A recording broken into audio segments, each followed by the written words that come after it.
Okay, let's jump right in today.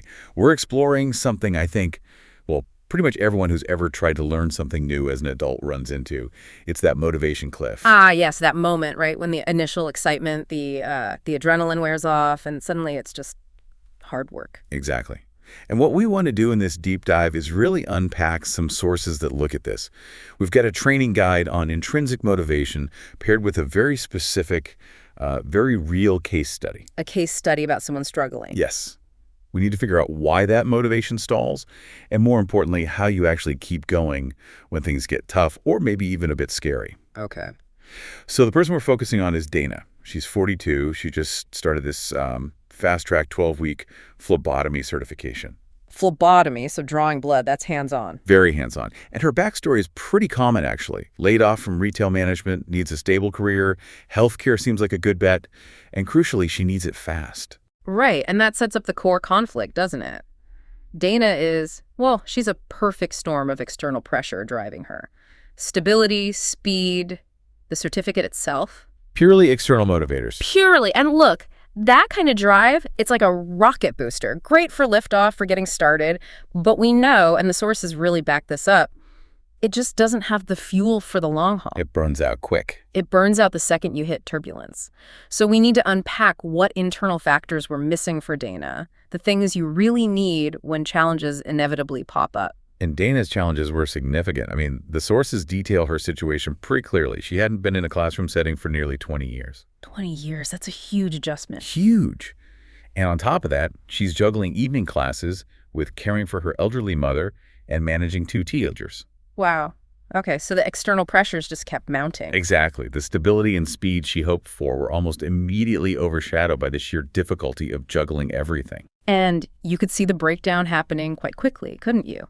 The source material points to week 4, which is only a third of the way in. Just week 4. Yeah, and that's when her instructors really noticed that the external pressures were actively eroding her engagement in the course itself. What does that look like? What were the symptoms? Well, they were pretty clear. She started avoiding the practical labs, especially the blood draws. Which is, I mean, that's the core skill, right? You can't be a phlebotomist if you can't draw blood. Absolutely essential. She also started missing classes more often, usually citing those family issues. And when she was there... Distracted? Yeah, distracted, withdrawn, seemed like she wasn't really taking notes or engaging with the lectures. And, predictably, her quiz scores dropped, assignments were late or incomplete. And then there's the mindset piece. The source mentions her actually saying things out loud. Oh, yeah. That self-defeating talk started creeping in. Things like, I'm just not cut out for this, or that classic heartbreaking line, this is so much harder than I thought it would be. Oof. You can feel the confidence just draining away. Totally. And think about it, you go from being a competent manager, someone in charge, to suddenly being a novice again, struggling with something maybe physically intimidating, like finding a vein. That identity whiplash. Yeah. Extrinsic motivation just doesn't have an answer for that kind of psychological hurdle. Okay, but let's push on that a bit. Yeah. Is it really fair or even practical to expect someone like Dana 42, layoff, needs income now, to suddenly find the joy of learning phlebotomy? Isn't focusing on the certificate, that external goal, the faster path? That's the million-dollar question, isn't it? And it's the tension. Extrinsic motivation feels faster because it's direct. Get certificate, get job. Simple. But shallow. But shallow, exactly. It works until it doesn't. To push through the kind of real-world friction Dana was facing, the fear, the family stress, the self-doubt, you need something deeper. You need resilient fuel. So that takes us to the core definitions in the source material, intrinsic versus extrinsic. Right, let's break those down. We need to be clear. Okay, start with the good stuff, the resilient fuel. Intrinsic. Okay, so intrinsic motivation, this is that internal engine. It's when you learn or do something because the activity itself feels meaningful or enjoyable, or it just clicks with who you are. It's driven by internal rewards. Precisely. Like pure curiosity or the satisfaction of getting better at something, mastering a skill or feeling like you're contributing, like a sense of purpose. So it's the voice saying, I actually want to get good at this, or, this is genuinely interesting. Exactly. It's about the process being rewarding, not just the outcome. Okay, so contrast that with extrinsic motivation. Extrinsic is all about the external payoffs, or avoiding external punishments for that matter. Like grades, promotions. Yep, grades, deadlines, avoiding getting fired, getting that certificate, impressing your boss, getting approval from others. It's all outside of the task itself. Which brings us right back to Dana. Her initial contract was basically endure these 12 weeks of difficulty to get the paper and the job. That's it in a nutshell. And look, we all operate with a mix of both, right? But the crucial difference, and what the research highlights, is that intrinsic motivation leads to much deeper understanding. Why deeper? Because your engagement changes. If you're intrinsically motivated, you're not just trying to pass the test, you're actually trying to understand the material. You wrestle with it. So that persistence, like showing up to the lab even when you dread the blood draws. That only happens consistently if the internal reward, maybe the feeling of competence or helping future patients, starts to outweigh the external discomfort or fear. And for adult learners, this is magnified, isn't it? Yeah. Because they're not just fighting difficult course material. Well, they're fighting life. Real, complex, often non-negotiable demands, caring for parents, kids, jobs, mortgages. You need a really powerful internal why to justify sacrificing time and energy for learning, especially when it gets hard. A quick paycheck might not cut it. So the benefits of intrinsic motivation you listed earlier, they directly map onto Dana's struggles. They really do.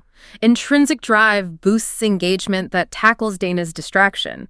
It fosters deeper learning, addressing her low scores, and critically, it fuels persistence. Countering that I'm not cut out for this feeling. Exactly. And if you zoom out, it also leads to better long-term skill retention, which means the stability she was chasing, it's more likely to actually stick if she masters the skills deeply. So that initial extrinsic pull, the stability after the layoff, it was strong, yes, but it just wasn't enough. It couldn't overcome the combined weight of her life pressures and her fear of the core skill. It cracked under pressure. She needed a deeper connection, maybe to the idea of patient care or the pride of mastering a difficult technical skill, something internal to conquer the fear of the needle itself. Okay, so this failure, Dana's struggle, it sets the stage perfectly for the constructive part of our sources. The training material actually gives practical strategies, right? How to foster intrinsic motivation. Yes, and this is really the key takeaway for anyone listening who might be feeling stuck in their own learning journey, whether it's a formal course or just trying to get better at something for work. Right, let's get practical. The sources lay out 4 main strategies. What's the first one? The first is foundational. Make the learning relevant. Relevant how?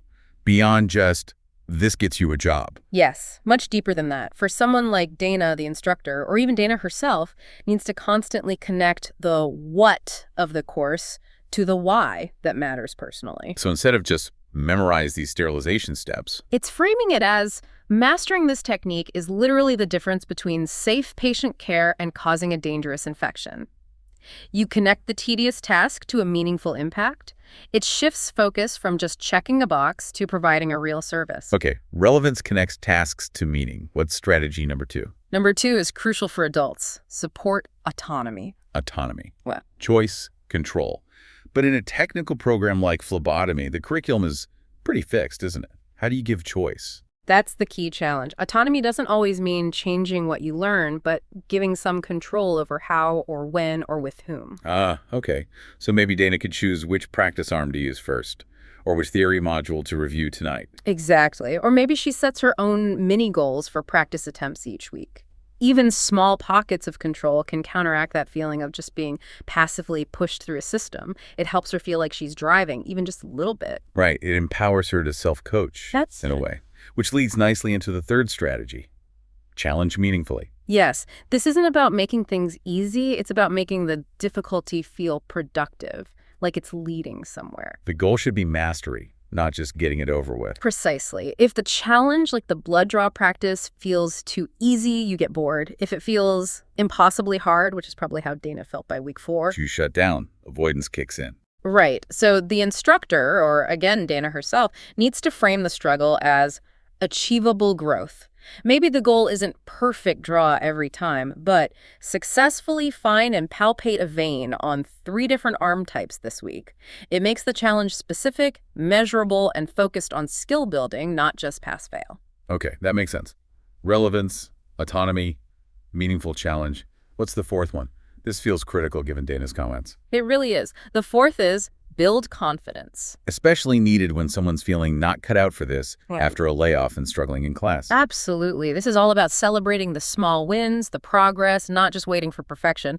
For Dana, maybe successfully performing one step of the venipuncture correctly on a dummy arm, even if it took 10 tries. That needs to be acknowledged. That needs to be acknowledged and celebrated. It's more valuable psychologically than getting a 90 on a quiz about theory she doesn't feel connected to yet.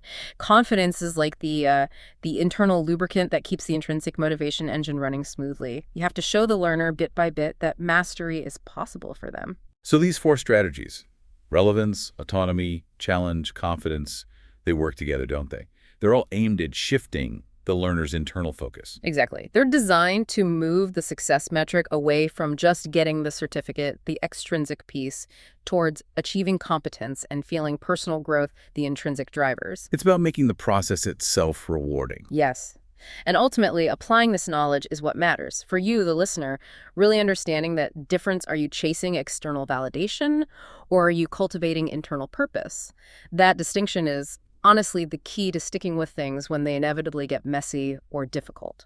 So wrapping this up, we saw how the huge pressures adult learners like Dana face: family, finances, that awkwardness of being a beginner again. They just demand a stronger fuel than external rewards alone can provide. That initial push for stability, like Dana had, it gets you in the door. No doubt about it. It's important. But it's not enough to get you through week 4 when you're facing down your biggest fear in the program. Right. It's the, maybe not love of learning phlebotomy, but the growing confidence in mastering it, the connection to why it matters. That's what sustains you. That gets you past the tough spots and leads to actual lasting success. So maybe the final thought here is this.